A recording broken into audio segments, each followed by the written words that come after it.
আমাদের সবথেকে বড় লোগো হচ্ছে বাংলার মা মাটি মানুষের লোগো। পশ্চিমবাংলার মানুষ মমতা ব্যানার্জির সঙ্গে আছে। এই প্রশ্ন ঘুরপাক খাচ্ছে যে তৃণমূলের পরিষদীয় দলের ভাঙন কি এখন শুধুমাত্র সময়ের অপেক্ষা? ঠিক এই পরিস্থিতিতে মদন মিত্র তিনি কি বলছেন শুনুন। তাকে বয়কট করার পরই দুজন বিধায়ক একেবারে তারা অভিযোগ করছেন, কি বলবেন তাদের ভূমিকা নিয়ে? আমি কি বলবো আমি জানি না, তবে ছেলেরা বলছে যে এই গদ্দারদের চিনে নিন, এই মাটিতে কবর দিন। তৃণমূলের সবাই গদ্দার নয়, তৃণমূলটা অনেক রক্ত দিয়েই তৈরি হয়েছে। রাসমণি জায়গা ওয়াই চ্যানেল কোনো তফাৎ করলো?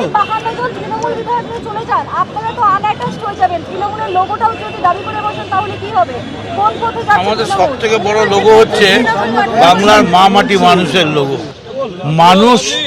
মানুষ একবার মাউন্ট ব্যাটেন গান্ধীকে জিজ্ঞেস করেছিলেন যে তুমি এরকম বলছো, তুমি কি জানো Indian Congress is with me? Gandhi বলেছিলেন Indian Congress may be with you, but the people of India is with me. পশ্চিমবাংলার মানুষ মমতা ব্যানার্জির সঙ্গে।